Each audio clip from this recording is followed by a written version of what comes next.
Terima kasih kesempatan diberikan kepada saya. Perkenalkan, nama saya Komang Juliawan. Saya mahasiswa Universitas Negeri Manado, Pendidikan Teknik Mesin, Fakultas Teknik. Video ini saya buat untuk melengkapi tugas saya pada mata kuliah Teknik Pendingin. Di video ini saya akan membahas tentang sistem perpipaan yang ada pada sistem refrigeransi. Ya, selamat menikmati video. Baiklah, kita langsung masuk ke materi pemipaan refrigeransi. Yang pertama adalah jenis-jenis pipa. Sistem refrigeransi kompresi uap terdiri dari 4 komponen utama, yaitu kompresor, kondensor, katup ekspansi, dan evaporator. Keempat komponen utama tersebut saling dihubungkan dengan menggunakan pipa. Kita bisa lihat pada gambar di samping ini siklus dalam sistem pendingin yang dihubungkan oleh pipa. Ada 4 prinsip yang harus dijadikan acuan oleh setiap teknisi, yaitu yang pertama, mengetahui apa yang akan dilakukan. Yang kedua, memilih alat dan bahan yang tepat. Yang ketiga, menjaga alat dan bahan dalam kondisi bersih dan kering. Yang keempat, mengutamakan dan mengikuti prosedur keselamatan kerja atau K3. Masalah pipa. Pemilihan ukuran pipa yang digunakan harus memenuhi persyaratan sebagai berikut. Drop, tekanan harus sekecil mungkin, dapat mengalirkan bahan refrigeran sesuai dengan perencanaan atau kecepatan sirkulasi refrigerannya sesuai. Kalau pipa yang digunakan terlalu kecil akan mengakibatkan 1. Kerugian atau gesekan, bunyi yang keras dan bising karena kecepatan tidak sesuai. Kalau pipa yang digunakan terlalu besar akan mengakibatkan yang pertama adalah kegagalan pengembalian minyak atau oil ke kompresor, pengeringan minyak di oil kompresor yang akhirnya kompresor menjadi macet. Kita langsung masuk di jenis-jenis pipa. Yang pertama adalah pipa tembaga. Pipa tembaga adalah pipa yang saling sering digunakan untuk keperluan mesin pendingin yang menggunakan bahan refrigeran jenis R11, R12, R22, dan R502. Pipa tembaga umumnya dibagi menjadi 2 jenis, yaitu 1. Pipa tembaga lunak atau soft. Yang kedua, pipa tembaga keras atau hard. Kita masuk ke yang berikutnya adalah pipa aluminium. Pipa aluminium banyak dipergunakan sebagai bahan evaporator. Daya hantar panas pipa aluminium ini tidak begitu baik jika dibandingkan dengan daya hantar panas pipa tembaga, dan harganya relatif lebih mahal. Yang selanjutnya kita masuk di pipa baja. Pada mesin pendingin, adapun ukuran diameter pipa baja tersebut sama dengan ukuran diameter pipa tembaga. Sedangkan cara penyambungan dari pipa baja adalah dengan sistem bracing, dan ada pula yang menggunakan ulir pipa. Pada juga banyak sekali dipergunakan pada mesin pendingin untuk keperluan domestik, seperti halnya pada kondensor, lemari es. Ada beberapa pipa baja dengan ketebalan dinding tertentu yang bisa digunakan. Terakhir kita masuk di pipa kapiler. Pipa kapiler juga disebut Imodens tube, vestibule tube, atau choke tube. Pipa kapiler dibuat dari pipa tembaga dengan lubang dalam sangat kecil. Panjang dan lubang pipa kapiler dapat mengontrol jumlah bahan pendingin yang mengalir ke evaporator. Pipa kapiler memiliki fungsi sebagai berikut. Yang pertama adalah menurunkan tekanan refrigeran cair yang mengalir di dalamnya. Yang kedua, mengatur jumlah refrigeran cair yang mengalir melaluinya. Yang ketiga, membangkitkan tekanan bahan pendingin di kondensor. Pada tabel di samping, kita dapat melihat daftar pemakaian pipa kapiler, baik dari ukuran pada suhu rendah, sedang maupun tinggi. Semua ukuran ID atau inside diameter X panjang pipa kapiler di samping hanya dipakai sebagai perkiraan saja. Apabila kita tidak mengetahui ukuran dan panjang pipa kapiler yang harus dipakai, pada pelaksanaannya dapat diadakan perubahan untuk disesuaikan dengan keperluannya. Langsung saja kita masuk di materi soldering fitting. Soldering fitting adalah aksesoris pemipaan yang berguna untuk membantu melakukan sambungan atau pencabangan dengan cara pengelasan.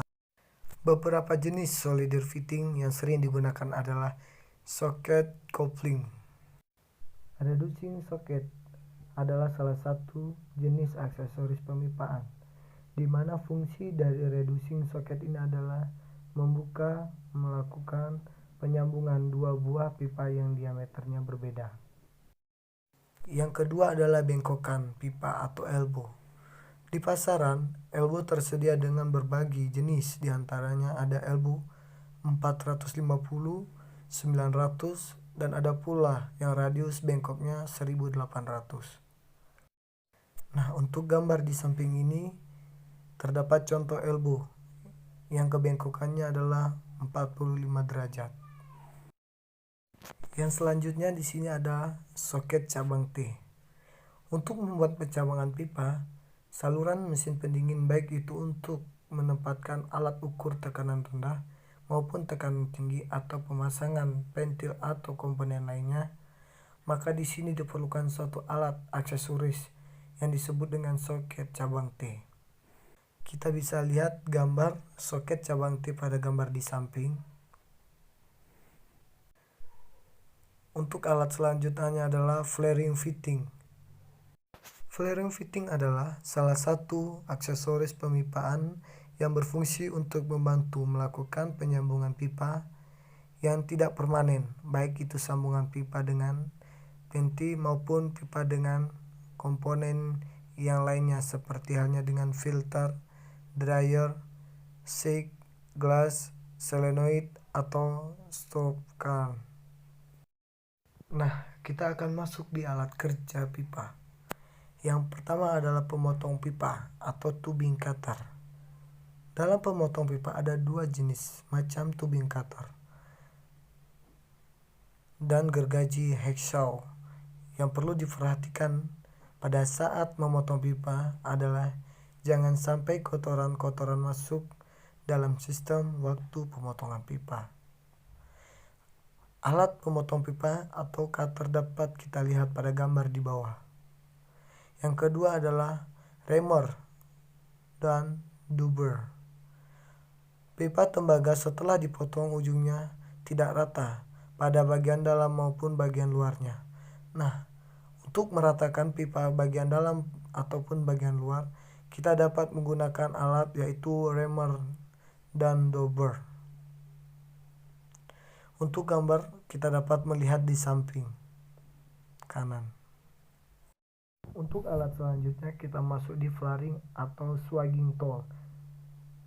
Swagging tool dibagi menjadi dua, yaitu adalah pertama flaring tool dan swagging tool. Ada mempunyai dua cara penggunaan. Yang pertama adalah put back atau dipukul. Yang kedua adalah scroll tipe atau model diputar. Untuk keempat kita masuk di pembengkokan pipa, alat untuk membengkokkan pipa atau tube bender. Alat pembengkok pipa ada dua macam, dengan roll dan tuas dan dengan pegas. Untuk gambar kita bisa melihat yang gambar A adalah dengan roll dan tuas. Untuk gambar B yaitu dengan pegas. Untuk alat kelima adalah alat pembuntu pipa atau pin of tool. Alat ini dipakai untuk membentukkan ujung pipa. Pembantu pipa dibuat oleh beberapa pabrik dengan bermacam-macam model, bentuk, dan sifat. Untuk gambar kita bisa melihat yang seperti tang itu bernama fish grip. Sedangkan untuk yang berbentuk seperti kincir pada belakang itu bernama imperial. Dan yang terakhir bagian C berbentuk seperti kunci T atau ragum untuk menjepit bernama Robinier.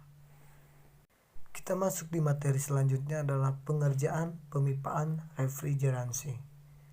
Dalam pekerjaan pemipaan, seorang teknisi selain diharuskan memiliki peralatan yang lengkap, juga harus memiliki skill menguasai teknik pemipaan, dari mulai memotong pipa, membengkok pipa, menyambung, hingga ke perakitan sistem. Karena mesin pendingin kalau kita amati secara langsung terdiri dari susunan-susunan pipa-pipa yang menghubungkan komponen mesin pendingin. Nah, kita sudah masuk di materi yang terakhir adalah brazing dan perlengkapan las oksiasetilin. Brazing adalah penyambungan dua buah logam, atau lebih baik itu logam sejenis maupun tidak sejenis, dalam menggunakan bahan tambahan yang titik cairnya jauh lebih rendah dibandingkan dengan titik cair logam yang akan disambung dengan menggunakan temperatur yang rendah. Brazing dapat pula disebut soldering. Perlengkapan las oksiasetilin terdiri dari: satu adalah silinder asetilin, yang kedua adalah silinder oksigen, yang ketiga adalah regulator silinder gas, yang keempat adalah nyala api las,